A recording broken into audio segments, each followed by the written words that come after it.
ආයුබෝවන් යාළුවනේ mister නයිමරිස් YouTube channel ගාවට ඔයාලා ආදරෙන් පිළිගන්නවා.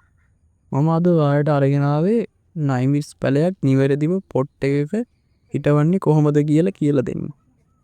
ඔයාලත් මේ වගේ නයිමරිස් වගා කරන්න ඉන්නවා නම් වැදගත්ම දේ තමයි නිරෝගිමත් පැලයක් සහ කලවම් නොවුණු පැල මුලින්ම හොයාගන්න ඕන එක. මොකද නයිමරිස් වගාවේ සාර්ථකත්වය කියන්නේ අපිට හොඳ පැලයක් ඉඳ ගන්න පුළුවන් වෙන එක මතයි.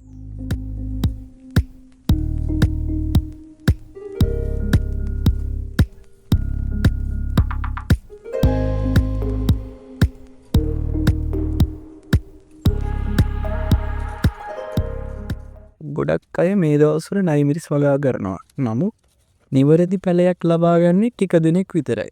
ඒකට ප්‍රධානම හේතුව තමයි නිසි කාලසටහනකට පැල නඩත්තු නොකිරීම.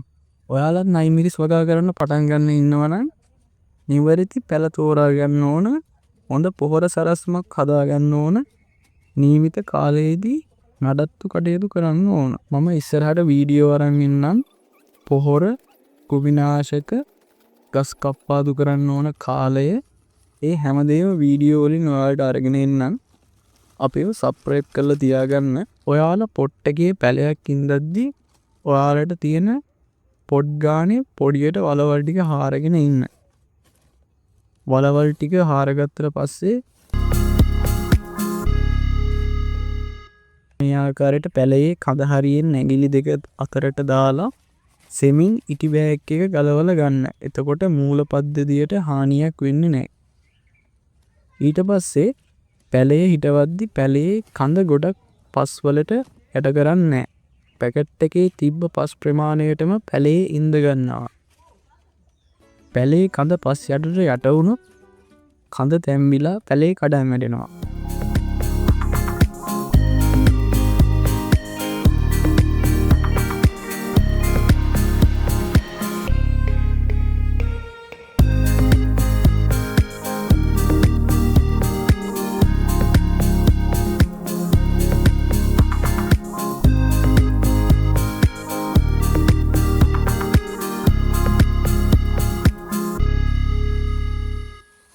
පැල ටික ඉඳලා ඉවර වුණාම අපි අනිවාර්යෙන් වතුර සපයන්න ඕන.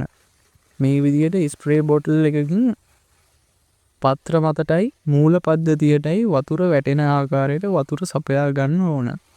ඉතින් යාළුවනේ මම හිතනවා මේ වීඩියෝ එකෙන් ඔයාලා පොඩි හරි දැනුමක් ලබා ගන්න ඇති කියලා. මේ වගේ නයිමරිස් වගාව සම්බන්ධ තවත් වීඩියෝ බලන්න අපේ මිස්ටර් නයිමරිස් YouTube channel එක subscribe කරන්න අමතක කරන්න එපා.